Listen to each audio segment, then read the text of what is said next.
Hello' everyone, welcome to Jatin Saikia blogging. যিহেতু বন্ধুসকল, ইয়াৰ আগৰ ভিডিঅ'টোত মই আপোনালোকক দেখুৱাইছিলোঁ যে কেনেকৈ মই আৰু মোৰ বন্ধুৱে তিনিচুকীয়ালৈ আহিছিলোঁ আৰু তিনিচুকীয়াত আহি আমি কি কৰিলোঁ। যদি আপোনালোকে মোৰ আগৰ ভিডিঅ'টো চোৱা নাই তেনেহ'লে ওপৰৰ আই বটনত মই তাৰ লিংকটো দি দিছোঁ। আপোনালোকে অনুগ্ৰহ কৰি লিংকত ক্লিক কৰি মোৰ আগৰ ভিডিঅ'টো চাব পাৰে। এতিয়া মই আৰু মোৰ বন্ধুৱে যাত্ৰা কৰিম বাগজান অভিমুখে। তিনিচুকীয়াৰ বাগজানৰ কথাটো আপোনালোক সকলোৱে শুনিছে, যিহেতু তাত অইল খাদত জুই লগাৰ কাৰণে গোটেই অঞ্চলটোত এটা বিভীষিকাময় পৰিস্থিতিৰ সৃষ্টি হৈ আছে। তেনেহ'লে বন্ধুসকল ব'লকচোন গৈ আমি তাক ওচৰৰ পৰা প্ৰত্যক্ষ কৰোঁ যে তাত এতিয়া কি পৰিস্থিতি বিৰাজ কৰি আছে। তেনেহ'লে ব'লক আজি মোৰ এই ছেকেণ্ড পাৰ্ট ভিডিঅ'টো আৰম্ভ কৰোঁ।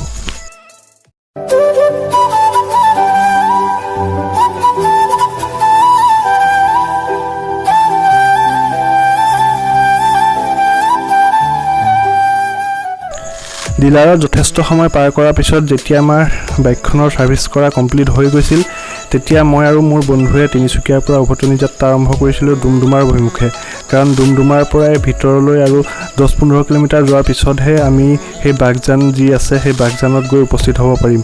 গতিকে অকণো সময় পলম নকৰি কোবাকুবিকৈ আমি ডুমডুমাৰ অভিমুখে ৰাওনা হৈছিলোঁ। যিহেতু সময়ো হৈ আহিছিল, লাহে লাহে বেলি লহি আহিছিলে পশ্চিমৰ পিনে আৰু যথেষ্ট যিহেতু ভোক লাগিছিল, গতিকে ভাবিলোঁ ডুমডুমাত পিনেদি যিহেতু যামেই, ডুমডুমাতে অলপ ৰৈ কিবা এটা দুইজনে খাই ল'ম আৰু তাৰপিছতে তাত অকণমান ৰেষ্ট কৰি আমি পোনে পোনে বাগজান অভিমুখে ৰাওনা হ'ম।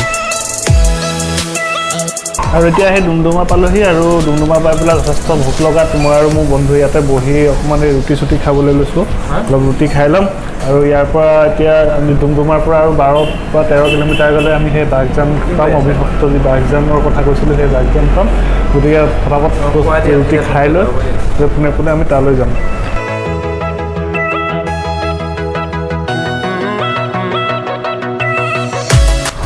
হোটেলখনৰ পৰা বাহিৰলৈ ওলাই পুনৰ আকৌ বাইকত উঠিলোঁ আৰু উঠি পেলাই এতিয়া পোনে পোনে আমি যাবলৈ ৰেডি হ'লোঁ। এনেকৈ ঘূৰাই লোৱা বাগজানৰ যি সেই অভিভক্ত ঠাইটো ইয়াৰ পৰা আৰু 5-6 কিলোমিটাৰ দূৰত আছে। মই আপোনালোকক ৰাস্তাটো দেখুৱাই দি আছোঁ কোনফালেদি পায়। এইটো মোৰ পিছফালে আপোনালোকে যিটো ৰাস্তা দেখা পাইছে এইটো হৈছে NH37 তিনিচুকীয়া আৰু শদিয়া সংযোগী। আৰু এই যিটো ৰাস্তা ইয়াৰ পৰা এটা লেফ্ট ছাইডত এটা বাওঁফালে এটা ৰাস্তা ফাটি গৈছে বাগজানৰ অভিমুখে। সেই ৰাস্তাটো মই আপোনালোকক দেখুৱাই আছোঁ অলপ পিছত। তিনিচুকীয়াৰ পৰা ডুমডুমা অভিমুখে যাত্ৰা কৰিলে 37 নম্বৰ ৰাষ্ট্ৰীয় ঘাইপথৰ পৰা বাওঁফালে এই দিশেৰে আৰু 15 পৰা 20 কিলোমিটাৰ গতি কৰিলে আমি সেই বাগজান দেখিবলৈ পাম। যিহেতু পূৰ্বতে আমি সেই পথেৰে যাত্ৰা কৰা নাছিলোঁ, গতিকে পথটো কনফাৰ্মেশ্যনৰ কাৰণে আমি ওচৰৰ এজন ব্যৱসায়ীৰ পৰা পথটোৰ বিষয়ে সুধি পথটো আমি কনফাৰ্ম কৰি ল'লোঁ আৰু অলপ সময় পলম নকৰি পোনে পোনে আমি বাইকৰ স্পীড বঢ়াই দিলোঁ বাগজান অভিমুখে। বাগজানমুখী পথটোৰে কিছুদূৰ আগবঢ়াৰ লগে লগে আপোনালোকে এয়া দেখিবলৈ পাইছে ৰাস্তাৰ দুই কাষে একোখন চাহ বাগান আৰু এইখন হৈছে দুইমুখীয়া চাহ বাগান। যদি আপোনালোক কেতিয়াবা বাগজানলৈ আহে তেনেহ'লে ইয়াত ছাইনবোৰ্ড মৰা আছে, আপোনালোকে চাব পাৰে। বহুত এটা সুন্দৰ পৰিৱেশ দেখিছে। ৰাস্তাৰ দুই কাষে কুমলীয়া পাতেৰে সুসজ্জিত এখন চাহ বাগান আৰু যিহেতু সময়ো লাহে লাহে কমি আহিছে, দেখিছে বেলিটোৱে পশ্চিমত লাহে লাহে লহিয়াই আছে। গতিকে আমি পোনে পোনে বাগজান পাবৰ কাৰণে বাইকৰ স্পীড আৰু অলপ বঢ়াই দিলোঁ আৰু এইটো প্ৰথম আমি টাৰ্ণ কৰিলোঁ লেফ্ট ছাইডে। টাৰ্ণ কৰি দেখিছে গোটেইখন চাহ বাগানেই, চাহ বাগানৰ মাজে মাজে এটা সৰু সুৰা লুংলুঙীয়া ৰাস্তা আৰু মোৰ বন্ধুৱে তাৰ দি পৰিৱেশ। আৰু আপোনালোকে চাওক বেলিটোৰ কাষতে ঠিক আপোনালোকে দেখিবলৈ পাইছে কিছুমান ধোঁৱা আৰু সেই ধোঁৱাই হৈছে সেই জুইকুৰাৰ পৰা নিৰ্গত হৈ থকা যি সেই প্ৰচণ্ড জুই জ্বলি আছে। সেই জুই জ্বলিলে যিহেতু ধোঁৱা ওলায়েই, গতিকে তাৰ পৰা নিৰ্গত হৈ আছে এক প্ৰচণ্ড আকৃতিৰ ধোঁৱা আপোনালোকে দেখিবলৈ পাইছে। তাৰ পৰা কিছুদূৰ আগবাঢ়ি অহাৰ লগে লগে আমি দেখা পালোঁ এখন ভগা ব্ৰিজ মানে ব্ৰিজখন ভালেই আছিল, যিহেতু এবাৰ বাৰিষাত যথেষ্ট পানী হৈছিল আপাৰ আছামত আৰু সেই বাৰিষাৰ যি বাঢ়নি পানী সেই বাঢ়নি পানীয়ে ভাঙি থৈ যোৱা এখন দলং দেখিবলৈ পালোঁ। আৰু যিখন দলং নেকি কিছুদিন আগতে ছ'চিয়েল মিডিয়াত হওক বা নিউজত যথেষ্ট ভাইৰেল হৈছিল আৰু এইখিনিতে আপোনালোকক সেই দলংখন কিছু দেখুৱাবলৈ চেষ্টা কৰিলোঁ।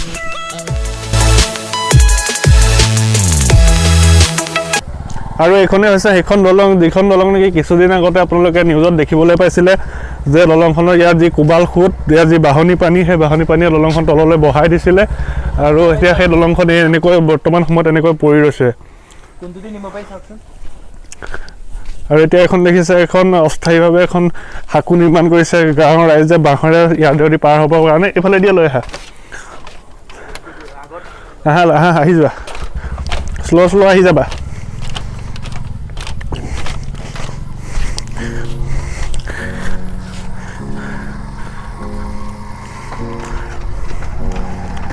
আস্তে আস্তে পাৰ কৰি দিয়া।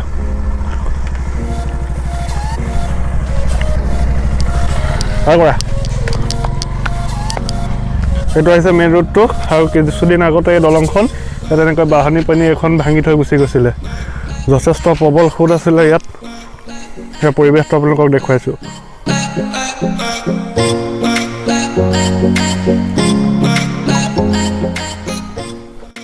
দলংখনৰ পৰা উঠি আমি আকৌ পুনৰ আগবাঢ়িলোঁ গাঁৱৰ মাজে মাজে থকা সেই পকী পথেৰে। আৰু যিহেতু যথেষ্ট দূৰ আমি আগবাঢ়িলোঁৱেই আৰু হয়তো বেছি দূৰ নাই আমি বাঘজান পাবৰ কাৰণে। গতিকে বন্ধুসকল আপোনালোকে স্কিপ নকৰাকৈ ভিডিঅ'টো শেষলৈকে চাই থাকক। আৰু এই ভিডিঅ'টোৰ শেষৰ ফালে মই আপোনালোকক বাঘজানৰ যি সেই পচন্দৰ জুই, তাৰ যি লেলিহান শিখা তাক দেখুৱাবৰ কাৰণে চেষ্টা কৰিম। তাৰ যি আতংকময় পৰিস্থিতি তাক দেখুৱাবলৈ যত্ন কৰিম। আৰু এতিয়া যিহেতু আমি সেই বাঘজানৰ অন দ্য স্পটলৈকে গৈ আছোঁ, গতিকে বাঘজানৰ যি তাৰ পৰিৱেশ, তাৰ যি গাঁৱলীয়া পৰিৱেশ, সেই পৰিৱেশ আপোনালোকক অকণমান দেখুৱাই থাকিবৰ কাৰণে চেষ্টা কৰিছোঁ।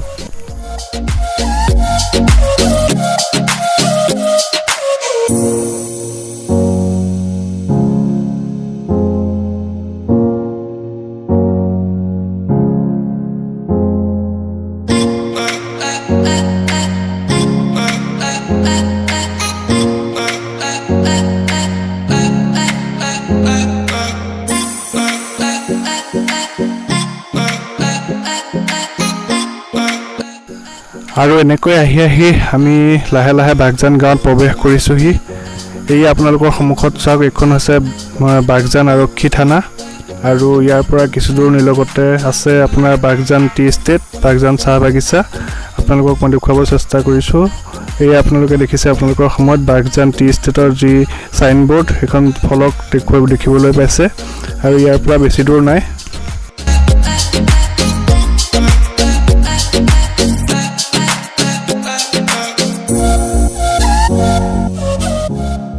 এনেকৈ আজি আমি সোমাই আছোঁ বাঘজান গাঁৱৰ অভিমুখে।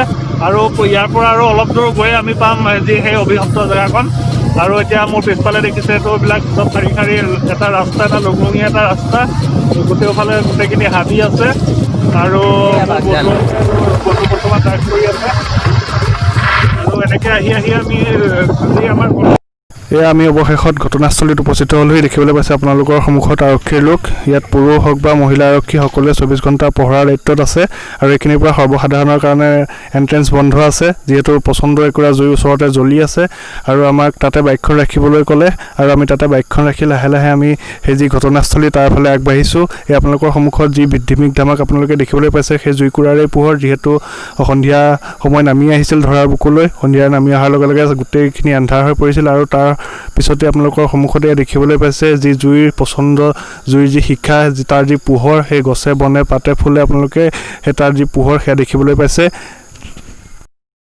আৰু মই এতিয়া আছোঁ জুইকুৰাৰ পৰা প্ৰায় 250 মিটাৰমান দূৰত। এতিয়া আপোনালোকে মোৰ মুখখনত চাওক যে জুইকুৰাৰ যিটো ধমক যিটো তাৰ পোহৰৰ যি ৰেঙনি, সেই ৰেঙনিতে মোৰ মুখখন পোহৰাই তুলিছে।